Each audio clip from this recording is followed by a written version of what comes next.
விநாயகர் சதுர்த்தி விழாவை முன்னிட்டு நெல்லை மாவட்டம் பாளையங்கோட்டையில் விதவிதமான விநாயகர் சிலைகள் தயாரிக்கப்பட்டு விற்பனைக்காக வைக்கப்பட்டுள்ளன. இது தொடர்பான கூடுதல் விவரங்களோடு இணைப்பில் இருக்கிறார் எமது செய்தியாளர் சரவணன். அவரிடம் விவரங்களை கேட்டு பெறலாம். சரவணன், இன்னும் சில தினங்களில் விநாயகர் சதுர்த்தி கொண்டாடப்பட இருக்கக்கூடிய வேளையில் இந்த சிலைகள் தயாரிக்கும் பணிகள் மிக மும்முரமாக நடைபெற்று வருகிறது. பல்வேறு பகுதிகளில் கட்டுப்பாடுகள் விதிக்கப்பட்டிருக்கக்கூடிய வேளையில் இந்த பணிகள் எல்லாம் எவ்வாறாக இருக்கின்றன?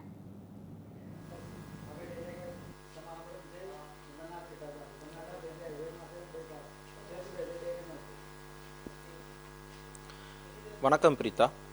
திருநெல்வேலி மாவட்டம் பாளையங்கோட்டை அருகே இருக்கக்கூடிய கிருபா நகர் என்ற பகுதிகளில் இந்துக்கள் கொண்டாடக்கூடிய பண்டிகைகளில் மிக முக்கியமான பண்டிகையான விநாயகர் சதுர்த்தி வருகின்ற 27ஆம் தேதி கொண்டாடப்பட இருக்கிறது. அதற்காக நெல்லை மாவட்டம் பாளையங்கோட்டை அருகே இருக்கக்கூடிய இந்த கிருபா நகர் என்ற பகுதிகளில் தற்பொழுது விநாயகர் சிலைகளை தயாரிக்கக்கூடிய பணியானது மும்முரமாக நடைபெற்று வருகிறது.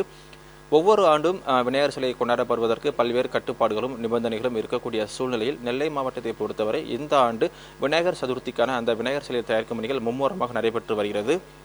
திருநெல்வேலி மாநகர பகுதி மற்றும் மாவட்ட பகுதிகளிலிருந்து தற்பொழுதே வரக்கூடிய விநாயகர் சதுர்த்தியை முன்னிட்டு அந்தந்த பகுதிகளில் பொதுமக்களும் மற்றும் இந்துக்களும் சேர்ந்து வைக்கக்கூடிய அந்த விநாயகர் சிலையை தற்பொழுதே முன்பதிவு செய்யக்கூடிய பணிகளும் ஒரு புறம் விறுவிறுப்பாக நடைபெற்று வருகிறது. திருநெல்வேலி மாவட்டத்தில் இந்த ஆண்டு 3 அடி முதல் அதிகபட்சமாக 9 அடி வரை விநாயகர் சிலைகள் தயாரிக்கக்கூடிய பணியானது நடைபெற்று வருவதாக விநாயகர் சிலை தயாரிக்கக்கூடிய பணிகளை ஈடுபட்டிருக்கக்கூடிய தொழிலாளர்கள் நம்மை தெரிவிச்சிருக்கிறாங்க. அது மட்டும் இல்லாமல் 500 ரூபாய் முதல் 35,000 ரூபாய் வரைக்கும் இந்த விநாயகர் சிலையானது தற்போது விற்பனை வைக்கப்பட்டிருக்கிறது. அந்த காட்சியை நாம் நேரலையிலே காணலாம். திருநெல்வேலி மாவட்டத்தில் மாநகர பகுதிகளில் சுமார் 35 இடங்களுக்கும் மேல், மாவட்ட பகுதிகளில் சுமார் 45 இடங்களுக்கும் மேல் பல்வேறு இடங்களில் விநாயகர் சிலை வச்சு பிரதிஷ்டை செய்து அங்கு கடந்த ஒரு வாரம் காலமாக சிறப்பு பூஜை நடத்துவதற்கான ஏற்பாடுகளும் நடைபெற்று வருகிறது. அது மட்டும் இல்லாமல் நாம் தற்போது பார்க்கக்கூடிய இந்த விநாயகர் சிலைகள் அனைத்துமே தற்போது மண்ணால் செய்யப்பட்டிருக்கிறது. அதனால் இந்த ஆண்டு பொதுமக்கள் மற்றும் பக்தர்களுடைய இந்த சிலைகளை வாங்குவதற்கு ஆர்வங்கள் காட்டப்பட்டு வருவதாகவும் இப்பகுதி மக்கள் தெரிவிக்கிறார்கள். அது மட்டும் இல்லாமல் பெரும்பாலான சிலைகளுக்கு பூசப்பட்டிருக்கக்கூடிய வர்ணங்களில் ரசாயன கலவை இல்லாமல் இந்த ஆண்டு பெரும்பாலும் மூலிகைகளை கொண்டு தயாரிக்கப்பட்ட கலர்களை கொண்டே பெரும்பாலான சிலைகள் வடிவமைக்கப்பட்டிருப்பதாகவும் இங்கே இருக்கக்கூடிய வியாபாரிகள் தெரிவித்திருக்கிறார்கள். இந்த விநாயகர் சிலை தயாரிப்பு குறித்து இங்கே இருக்கக்கூடிய வியாபாரம் நேரடியாக தகவலை கேட்டு தெரிந்து கொள்ளலாம். வணக்கம். எத்தனை வருஷமா விநாயகர் சிலை தயாரிக்கக்கூடிய பணியில் ஈடுபட்டு இருக்கீங்க? இந்த ஆண்டு எப்படி இருக்குது விற்பனைகள்லாம்? இங்கே திருநெல்வேலி நம்ம ஒரு 25 வருஷமா இருக்கோம். சின்ன வயசுலேருந்து இது விநாயகர் சிலை செய்கிறது தான் நம்ம தொழில். நாங்கள் இதுதான் எங்கள் வாழ்வாதாரம். ஃபுல் வருஷம் ஒரு விநாயகர் சதுர்த்தி மட்டும்தான் எங்கள் வியாபாரம் ஓடும்.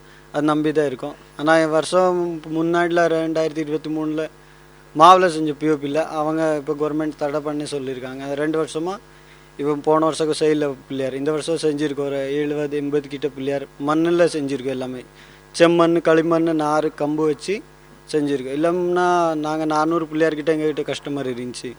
இப்போ அவங்கள நிறைய பேர் ஒரு 50 பேர்கிட்ட மேலே வைக்காமலே விட்டாங்க. அடுத்தால இந்த மண்ணில் செய்கிறனால எங்களுக்கு காஸ்ட்டு ரொம்ப ஜாஸ்தி வருது, வேலைப்பாடு ரொம்ப ஜாஸ்தி, அது ரேட்டும் கூட வருது. அதனால மக்கள் வாங்க மாட்டேங்கிறாங்க. அடுத்தால தூக்குற கஷ்டனால மண் சொல்லும்போது யாரும் வாங்க மாட்டேங்கிறாங்க. கொண்டு போனால் இப்படி ஆயிரும் அப்படி ஆயிரும்னு வாங்குற கொஞ்சம் தைக்க பண்ணுறாங்க. மற்றபடி இந்த வருஷம் எல்லாம் புக்கிங் ஆகிருக்கு. ஒரு 40 சிலைக்கிட்ட புக்கிங் இருக்குது. இன்னும் 2 நாள் இருக்குது. அது நம்பி உட்காந்துருக்கோம். இது புக்கிங் ஆயிரும் கடவுள் நம்பிக்கை. வியாபாரிகள் கூறிய கருத்தை கேட்க முடிந்தது பிரீதா. கிட்டத்தட்ட பெரும்பாலும் நெல்லை மாவட்டத்தில் களிமண் மற்றும் செம்மண் மற்றும் தேங்காய் நார்கள் மூலமாக இந்த மூலிகை மூலமாக செய்யக்கூடிய விநாயகர் சிலைகள் அதிக அளவு விற்பனை ஆவதாகவும் சொல்லியிருக்கிறாங்க.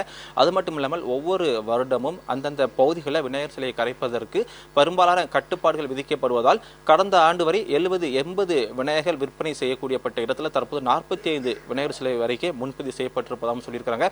இன்னும் இருக்கக்கூடிய 2 ஆண்டுகளில் வரக்கூடிய நாட்களை பொறுத்து விற்பனை எந்த அளவுக்கு என்று மிக எதிர்பார்ப்போடு காத்துட்டு இருக்கிறாங்க. ஒவ்வொரு ஆண்டும் விநாயகர் சிலையை கொண்டாடுவதற்கு மாநகர பகுதியில் பல்வேறு கட்டுப்பாடுகள் இருந்தாலும் இந்த ஆண்டு விநாயகர் சிலை எங்கெங்கு வைக்கலாம், எப்பொழுது ஊர்வலமாக எடுத்து செல்லப்பட வேண்டும், எந்த இடத்தில் கரைக்க வேண்டும் என்பன போன்றவையான வழிகாட்டிகள் நாளை வெளியாகும் என்று நெல்லை மாநகர காவல்துறை சார்பாக தகவலாகவும் தெரிவிக்கப்பட்டிருக்கிறது. பிரித்தா, பெரும்பாலான விநாயகர் சிலைகள் இன்னும் விற்பனையாகாத ஒரு சூழலும் இருக்கக்கூடிய வேளையில் இன்னும் 2 நாட்கள் விநாயகர் சதுர்த்திக்கு இருக்கக்கூடிய நிலையில் பணிகள் எல்லாம் தீவிரமாக நடைபெற்று வருகின்றன. நிலவரங்களை வழங்கியமைக்கு நன்றி சரவணன்.